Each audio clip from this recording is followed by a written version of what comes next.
What is up, you guys? Welcome back to the channel. We've got a 4-star boss rush challenge.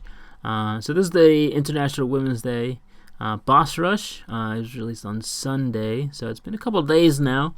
I believe there's probably about a week left on this, and basically I'm going to be showing you guys how to get through with 3 champions. Initially I thought I was going to need Ghost, but you don't need her. So the 3 major parts, obviously you can get through with other champions, but these are the 3 champions that I used. The only 550 champion that I used was Quake, and you could probably replace her. I only used her for 2. I used her for 2 fights, both of them which were pretty easy. Anyways, let's get started on this, and the very first fight is Wolverine X23. You're going to want to thank Laura Grant for this, because she left it with no specials active, which is awesome. It's Spite, and I believe Matador, so you only gain a special when they throw a special. Now you're going to want your Aegon to be as high signature as possible. So this one's at signature 99. Keep in mind I am running full suicides throughout the whole run. Alright, so you're going to want him to be signature 99. My Aegon is actually a rank 4 4-star. So before anybody says, oh, I would have done this easy if I had a 565 or a 6-star rank 3. Not everybody has it, because I get the complaint a lot, but I just, when I do stuff, I don't want to spend forever on it. Usually, because right now I'm heavily invested into After Effects and been doing some cool stuff. But yeah, this one's for you guys. So this Aegon, rank 4 4-star, signature 99.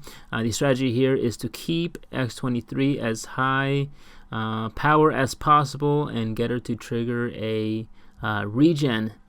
So I believe she has 2 different regens, one that is a static and the other one that is based on how much power she has.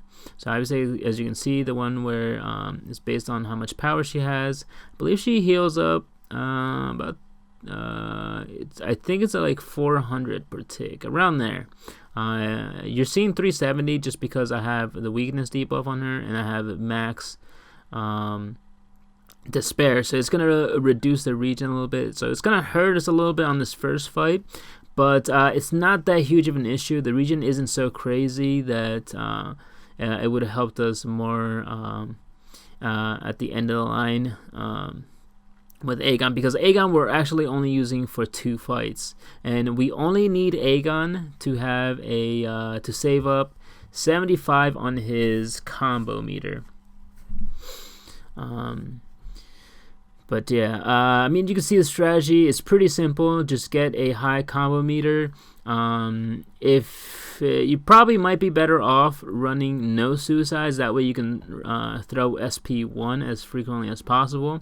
So after 75 combo, basically you're just working to get more a higher critical rating.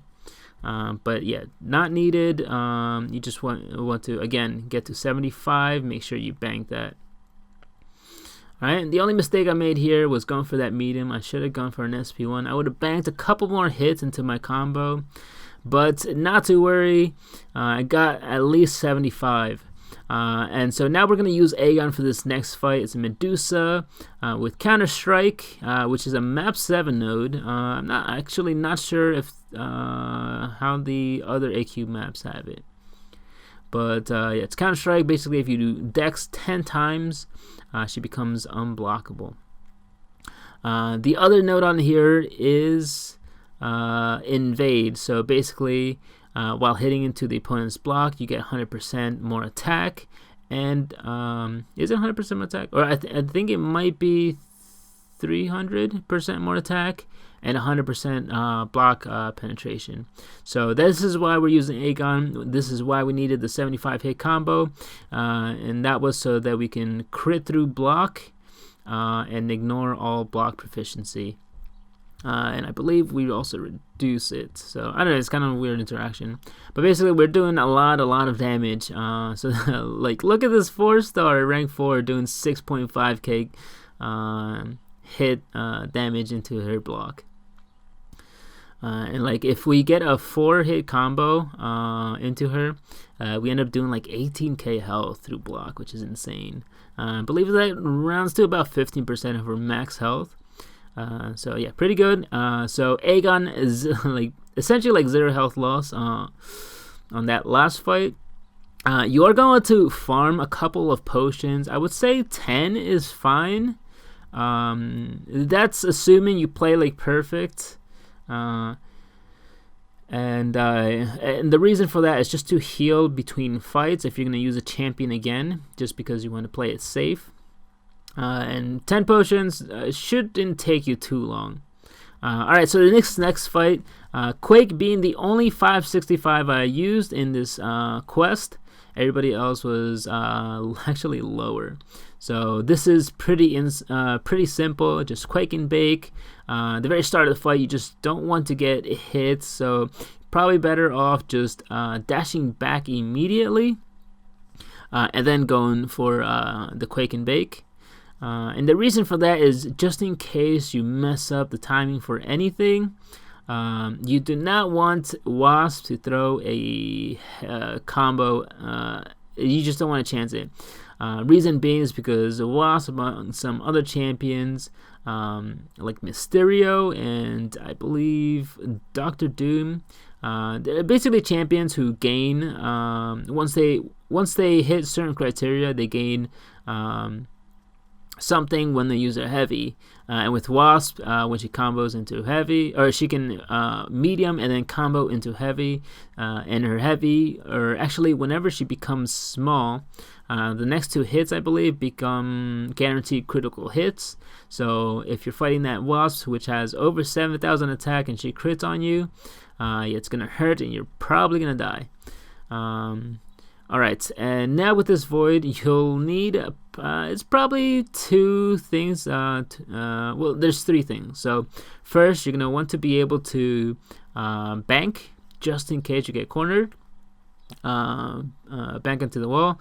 The other thing you want to know is AI, and you're going to want to basically you'll realize that with Oscillate, when Emma is in the shield mode, she will be very hesitant to throw specials. She will back off a lot. And you just basically want to know her AI so that you can just hit her into a block, back her up into a corner. And the reason for that is so that when she gets into her Fury stage for Oscillate, you have an ample amount of room to back up. Because just when she becomes very, very aggressive, it just doesn't dash back. So you can see there, just dashing back, holding our block, and trying not to get hit. As you can see as well, she is starting to get a lot of regen stacks. We bank in here just because we were kind of stuck. And yeah, so just gotta watch out for an SP1. I know I did eat an SP1 at some point. Basically, I did not think she was gonna throw it. And yeah, right there, that's where it was. Got hit with the SP1. And yeah, we're just trying to play our best here and just survive long enough for our Petrify and Despair to do the work. I'm not sure if I mentioned it, but yeah, you definitely want to have 3 out of 3 Despair. It will help you out tremendously. And okay, so now this fight, we're gonna heal up Void. Again, like this Void only has 10k health, which is probably around what most 4 stars at rank 5 have, depending. I believe like Hulk, being one of the more tanky ones, has about I want to say 13 to 14k health. But yeah, so in this fight is I want to say is harder, just because of the unstoppable. But yeah, you just want to be whenever you get the chance, hit into her block. You want her to build up those regens. You do not want to hit her while she is unstoppable as well. The sucky thing about this node, and I honestly don't like the pick, is because of Brawl. I don't like Brawl, man. Basically, you have a 5-second window to hit her, and then she becomes unstoppable. Yeah. So in this, again, we are letting Void do all the work. You need a little grasp of champion AI, and know that depending on how you dash back, you can make the AI just block.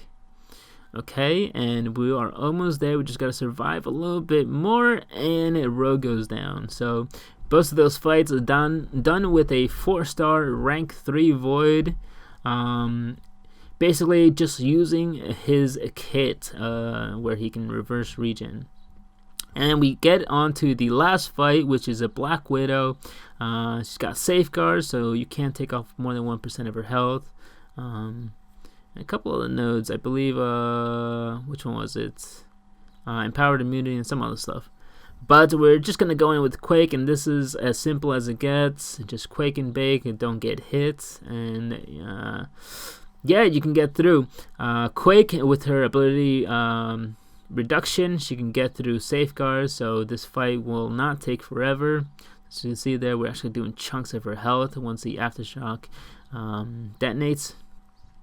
But yeah, as you can see, or as you saw, we actually did not even use Wasp or Ghost. So in those places, you could probably take in a separate or a different synergies.